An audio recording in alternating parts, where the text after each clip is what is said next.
Muito obrigado por estar falando com vocês aí. Eu tomei conhecimento da situação, aliás, desde a inauguração desse trecho, estive lá com o presidente Bolsonaro e foi um momento muito emocionante na minha vida, até porque a transposição do Rio São Francisco foi o sonho de Dom Pedro, ele sonhou o improvável, né? Assim, você olhando hoje uma imagem aérea da transposição como nós vimos, você ainda fala, meu Deus, isso é uma coisa impossível, uma coisa improvável. E assim, 200 anos depois de Dom Pedro ter sonhado o improvável, Deus levanta um improvável, chamado Jair Messias Bolsonaro, que fez do sonho de Dom Pedro, o sonho improvável, se tornar provável e as águas chegarem ao Nordeste. Foi um momento de muita emoção e um momento agora de tristeza e muita indignação, ao ver que fecharam as comportas e em alguns trechos eles colocaram barreiras de pedra, de areia, para que a água não passe, para que realmente a indústria do carro-pipa, ou seja, a indústria da humilhação, do subjugo ao cidadão mais simples, necessitado da água, porque, aliás, água não é só para o simples, todos nós necessitamos de água, a cidade necessita de água, o ser humano necessita de água em todas as áreas da sua vida, e ver essa covardia, isso é uma covardia, isso é um crime. E quando você fala que é uma comissão na Câmara, já vinha na minha cabeça, desde que eu soube das covardias da volta da indústria do carro-pipa, porque pertence às oligarquias, esses carros-pipas são verdadeiras empresas de oligarquias políticas dessas regiões, para que nós também tiremos uma comissão aqui no Senado, ainda que sejam voluntários, né? Porque é bem capaz dessa comissão permanente de desenvolvimento regional se achar dona do Nordeste ou de qualquer parte do Brasil e não querer fazer comissão. E eu não estou nem aí. Nós podemos fazer uma comissão independente de qualquer coisa, sabe? Não é ninguém que vai pagar minha passagem, não é ninguém ir em loco visitar essa atrocidade, essa monstruosidade, essa covardia contra o povo do Nordeste. Eu fico preocupado, nós moramos aqui, era um sonho nosso de ter as águas do Rio São Francisco, e isso nos deixa muito triste, porque, por exemplo, o açude de Açu, que é onde abastece, é o Vale do Açu, uma região que já estava ficando como um oásis e já começa a faltar, Sim. Já começa a diminuir Não, a água e ali lá dentro. Ali seria um polo. O açude de Açu, no entorno dele, se tornaria um polo turístico, sabe? E de lazer, que atrairia para ali parques aquáticos, onde as famílias poderiam ir com restaurantes e tal. Uma coisa, na verdade, assim, são 60 dias em que parece que o país virou um trapo em 60 dias. Assim, um desmonte em todas as áreas. Nós estamos falando de uma área primordial, necessária, prioritária, sabe? Princípio para a vida do cidadão, que é a água, mas em todas as áreas, né? Esse desastre está estabelecido. Então, ali, os investimentos nos empregos gerados, com restaurantes, com parques aquáticos, com pessoas independentes, com todo tipo de artesanato que aquela região tem e que poderia gerar realmente um polo de geração de renda. Quer dizer, nós estamos assistindo o açude de Açu se definhar por conta da água que não está chegando. Vem lá e desde o Castanhão. Vem lá desde o Castanhão até aqui. Nós estamos no lugar onde a história nos colocou, na oposição. E como oposição, nós precisamos, assim, de uma forma muito voluntariosa e responsável, com o mandato que recebemos ou pelas nossas crenças sem mandato, amando esse país, a fazer o enfrentamento e denunciando todas essas coisas. Olha, a minha sensação é horrível, né? É de inquietação. O apóstolo Paulo escreveu dizendo, não vos conformeis com esse mundo, mas transformai-vos pela renovação do vosso entendimento. Eu tenho a indignação do justo. Por isso que eu estou dizendo, eu não posso depender de comissão, de Senado, ou se vamos tirar uma comissão, vamos marcar o dia, vamos ver como essa comissão de de gargalos, de problemas regionais, e como o Rogério Marinho não foi eleito presidente, foi eleito o Rodrigo Pacheco, e eles certamente tomarão conta de todas as comissões, certamente nós não veremos esse tipo de mobilização, nós é que temos que fazer. Eu quero dizer uma coisa, quando eu sugeri, em 2018, assim, bem rápido, quando em 2018 as pessoas falam, você abandonou sua campanha para fazer a de Bolsonaro. Não, não é bem assim. Bolsonaro estava esfaqueado. Alguém precisava ir. Eu não fui fazer a campanha de Bolsonaro, eu fui fazer a campanha do Brasil, das pessoas. Eu fui impedir a Haddad de ser o presidente da República. Porque se eu não faço isso juntamente com todos os outros que militam já desde 2018 ou antes disso, porque muito antes disso, 2, 3 anos antes, eu já fazia discurso na tribuna do Senado dizendo que Bolsonaro seria o presidente, eu fui pelo meu país, pela minha pátria, pelas bandeiras, e quando eu estava no Nordeste, eu dizia a Bolsonaro, ligava para ele em casa esfaqueado, olha, diga que a nossa surpresa virá do Nordeste. Ele falava, por quê? Eu dizia, porque o povo aqui não é socialista, o povo aqui não é comunista, o povo não é esquerdista, o Nordeste é católico, o Nordeste é evangélico, o Nordeste é Padre Cício, o Nordeste é Frei Damião, o Nordeste é presbiteriano, o Nordeste é adventista, o Nordeste é cristão. Mas por que as pessoas têm tanto medo e votam? E aí eu dizia sempre ao presidente, ao se tornar presidente, pegue o Bolsa Família, que é um programa de governo, um programa social que só tem porta de entrada e não tem porta de saída. Todo bom programa social tem que ter porta de entrada e porta de saída. Na verdade, eles estão aglomerando as pessoas para fecharem a porteira. Então, quando tinha 55 milhões de pessoas, 55 milhões de famílias, com 5 votos um pelo outro, eles disseram, a conta estava certa do PT. Nunca mais sairemos daqui, nunca mais perderemos a eleição. Então, a memória do Bolsa Família, eu disse, tem que acabar no primeiro dia do seu governo, com o chamado, eu chamei de Cidadania Brasil, que é o Auxílio Brasil. Eu sou o autor do Auxílio Brasil. Eu dei a ideia ao presidente Bolsonaro, dizendo o seguinte, por que o Bolsa Família prende tanto as famílias pobres, como as migalhas, que o Gaia acabou de falar agora, as migalhas que a galinha comeu e saiu atrás do ditador? Por que eles vão atrás das migalhas? Exatamente porque tem um gatilho. O gatilho é, você só entra no Bolsa Família através da prefeitura. E para entrar no Bolsa Família, você pede o vereador, o assessor, ao padre, ou ao pastor para pedir o prefeito, pede o próprio prefeito, um secretário. Você é sempre dependente de alguém. E essas pessoas vão dizer, se não votar em fulano, a gente tira a sua família. Se você não votar em fulano, quem o governador mandou, tira a sua família. Deputado federal, governador, vamos tirar a sua família. Falei com o Bolsonaro, vamos arrancar esse gatilho, tira daí, põe tudo no governo federal, as pessoas serão livres, a algema vai quebrar, é a segunda lei áurea, e as pessoas vão entender. O problema é que foi feito o Auxílio Brasil, mas o romance com o Bolsa Família estava aqui. Qualquer pessoa no Nordeste, ela diz assim, é verdade, ele fez o Auxílio Brasil, R$600, ele fez o auxílio emergencial, mas quem começou foi Lula. Porque foi mal explicado, ele fez mesmo, mas quem começou foi o Lula. Eu dizia, presidente, nós precisamos acabar com esse romance com o Bolsa Família. Então as pessoas precisam saber que elas não devem obrigação a ninguém, que elas podem votar em quem elas quiserem, porque agora elas estão vinculadas ao governo federal, até porque a expertise do governo federal tinha sido feita com o auxílio emergencial. Criou-se aquela expertise, melhorou, mas não soube transmitir para as pessoas. E o romance do Bolsa Família ficou, não, realmente o Bolsonaro deu mais, Bolsonaro fez mais, Bolsonaro foi na frente, mas foi o Lula que começou. Então, Bolsonaro realizou o sonho de Eduardo Suplicy. Eduardo Suplicy passou uma vida como homem público falando em renda mínima. E o PT nunca deu mínima para ele. E Bolsonaro fez a renda mínima, realizou o sonho de Suplicy.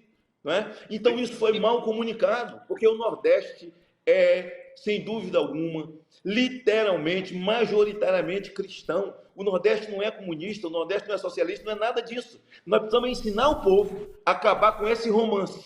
Agora, a covardia que os políticos fazem, como agora com São Francisco, eu aqui já convido o Adriles, convido o Gaia, para que nós nos reunamos em comissão e vamos no voo comercial com a nossa passagem, não vamos depender de Câmara, nem depender de Senado, e vamos criar uma comissão e vamos em loco aos lugares onde estão bloqueados com caçambas derramando areia, pedra, para poder a água ser represada e tirar a possibilidade de vida, porque não há vida sem água. Jesus disse: eu sou a água da vida. E nós precisamos conviver com esse assunto com indignação 24 horas. Bem, eu não sei se eu vou aliviar seu coração. Eu não sei se tem conseguido aliviar nem o meu, não é? Não por conta de mim, porque tenho plena consciência do que sou, do que penso, do que creio e do que não vou me acovardar. Porque quem nasceu para João Batista não pode ter medo de um dia perder o pescoço. Mas pelas pessoas, pelos brasileiros, os patriotas, crianças, adolescentes, famílias, idosos. Esse ato do dia 8 não pode ser esquecido, como disse o Adriles. Nós vamos abrir a CPMI. Nós já estamos chegando, nós já passamos de 20 assinaturas aqui no Senado. E as assinaturas da Câmara vão também se concluir. Então não adianta tentar esconder, porque as imagens existem. E eles querem achar os autores intelectuais dos crimes de terrorismo. Terrorismo é alguma coisa próxima ao que fez César Battisti, que foi libertado como inocente pela nossa Suprema Corte e que recebeu a graça do presidente Lula. Ora, Ministério da Verdade, AGU e o Flávio Dino, com todo respeito, deixa eu contar uma história para vocês aqui. Quando eu conheci o Flávio Dino, senador, que hoje é ministro, e me parece agindo muito sem piedade, eu o conheci no escritório de um advogado, amigo, e eu quero resguardar o nome, e vi um homem abatido, com os olhos fundos, assim, caído, choroso, porque o filho dele, de 12 anos, havia morrido por descaso médico aqui em Brasília. E ele processou o médico, ele estava lutando, ele estava guerreando, um amor pelo filho. E a primeira foto que eu vi do menino de 12 anos, com a camisa do Flamengo, menino bonito, lindo, aquele pai desesperado. Aquilo comoveu meu coração. E eles começaram a me mostrar a documentação e o procurador de Brasília, na época, o promotor, que deveria tomar providência porque era da área médica, não tomou providência com o médico. Aqui tem detalhes que eu não vou contar, mas que estão comigo, né? Entre o médico e o procurador, e o promotor que deveria tomar providências, muito pelo contrário, o médico que abandonou o filho do Dino, que morreu por descaso médico, contratou o irmão do procurador, do promotor, para ser o advogado dele. Aí vocês podem entender o restante. E eu fui para a tribuna do Senado, aqui, e expus o caso do filho de Flávio Dino. Eu expus o promotor, que hoje, inclusive, é desembargador aqui do DF. E entrei no Conselho do Ministério Público contra. E fui para a tribuna e disse isso, com misericórdia daquele pai, daquela família do Flávio Dino. E hoje eu pergunto, ministro Flávio Dino, senador licenciado, essa misericórdia não chega perto do seu coração ao saber que pessoas de 80 anos, de 70 anos, que não cometeram nenhum crime, nem de perto se aproximam de César Battisti, não cometeram nenhum crime que nem de perto se aproximam dos Black Blockers, dos Antifas, que incendeia a esplanada dos ministérios, que botaram fogo na estátua de Borba Gato, que invadiram a Bolsa de Valores, que jogaram tinta na frente da casa da ministra Carmen Lúcia. Essas coisas não somam, isso não são atos antidemocráticos. Então, atos antidemocráticos são aqueles em que vocês entendem como democráticos os de vocês. Então, o que os antifas fazem, o que faz os black blockers, isso é democracia pura. Quando na época militar, que vocês diziam que era ditadura, e desmentidos pelo Fernando Gabeira, que diz que nunca foi democracia que vocês queriam, era a ditadura do proletariado, vocês sempre gostaram de ditadura, e está revelado aí. Vamos para a CPI do 8 de janeiro. Nós precisamos dela, tem as imagens. O exército sobrevoou antes de tudo. Tem imagem de tudo e de todo mundo. Nós não vamos nos acovardar. Eu sei que eu estou na mira de todo mundo, feito o Gaia, estou na mira feito Adrilles e tantos outros brasileiros. Ali, nos campos de Auschwitz, aqui de Brasília, estão pessoas inocentes, que nunca praticaram crime contra ninguém, estão lá jogados, como empilhados dentro de um caminhão carregando um monte de porcos.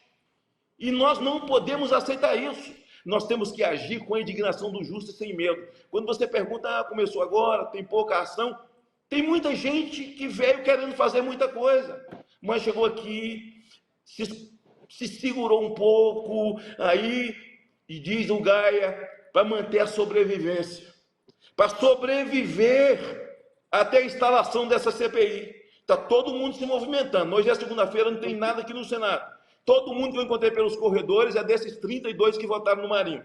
Eu não encontrei nenhum outro. Já nos reunimos, já falamos, já assinei a CPI das ONGs, que é muito importante para entendermos o caso dos Yanomamis. CPI das ONGs, vamos chamar todo mundo para dentro. Desde a época do governo Lula e Dilma, todo mundo para dentro. Então nós temos a assinatura para a CPI das ONGs e nós vamos fazer. Então, eu não vou me acovardar, eu nasci para João Batista, eu não tenho medo de perder o pescoço. Quem nasce para José não pode ter medo de ser jogado no buraco.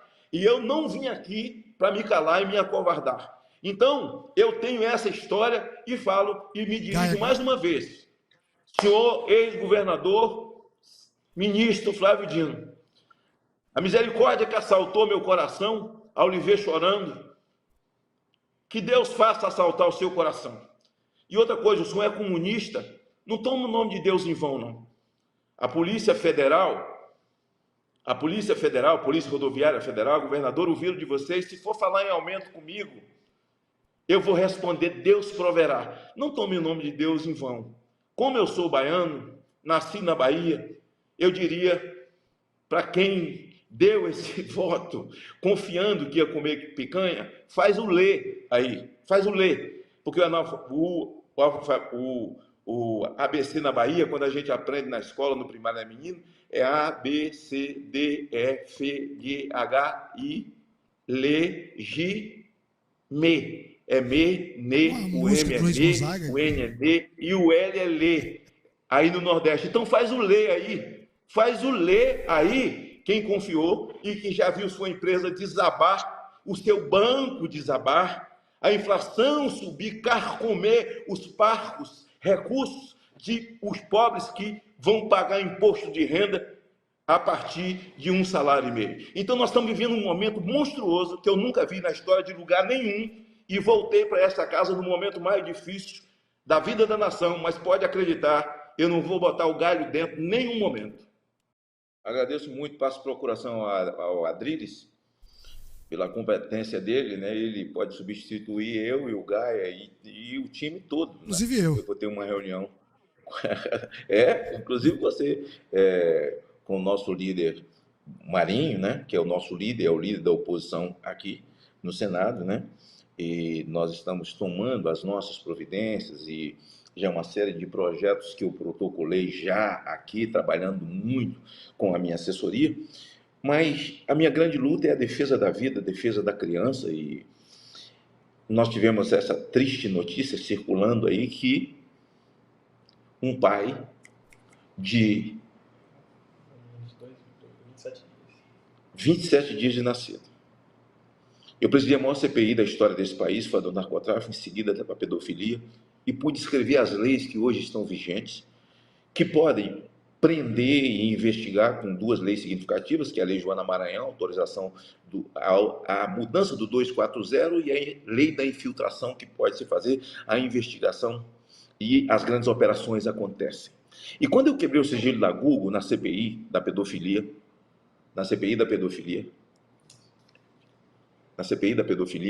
quando eu quebrei o sigilo da Google, e eles foram obrigados a entregar, e como se nós não pudéssemos abrir aqui no Brasil,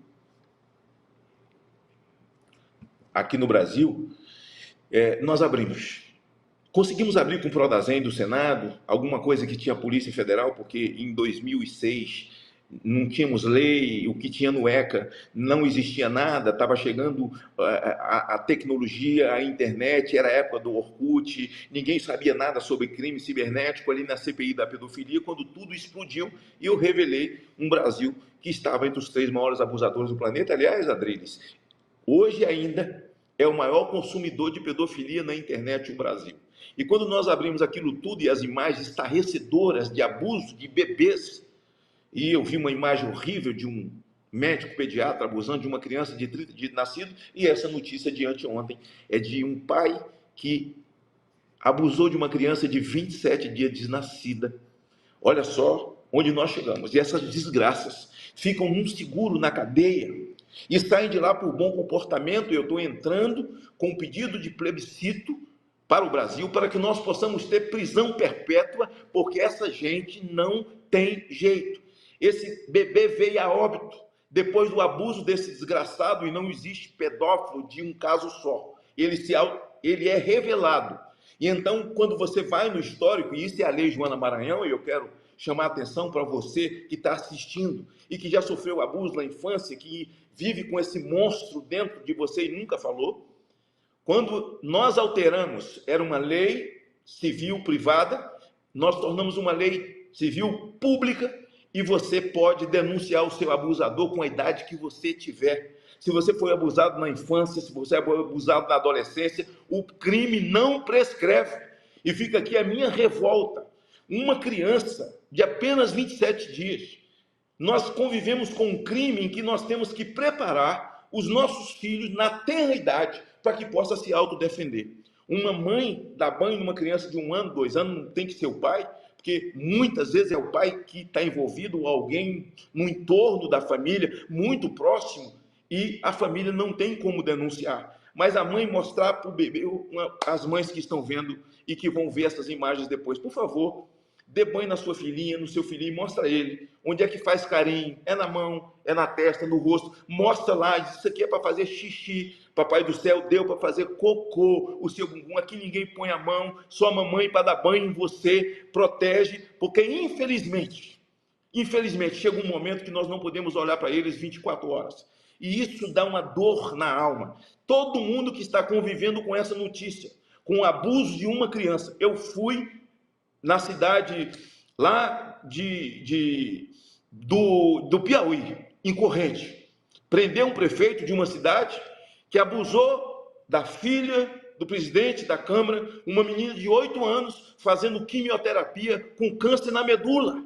Então eu passei por isso tudo, e eu quero encerrar para que isso não morra, para que nós brasileiros, e tem gente no Congresso, na Câmara, já com projetos e propostas para legalizar o abuso de criança, a pedofilia, e isso rezava também no PL, não, 122, que era o PL chamado PL da homofobia, 122, que passaram 8 anos aqui com a senadora Fátima Cleide, e que nós conseguimos enfrentar aquilo, porque aquilo era pior do que chamado casamento homossexual, como eles queriam.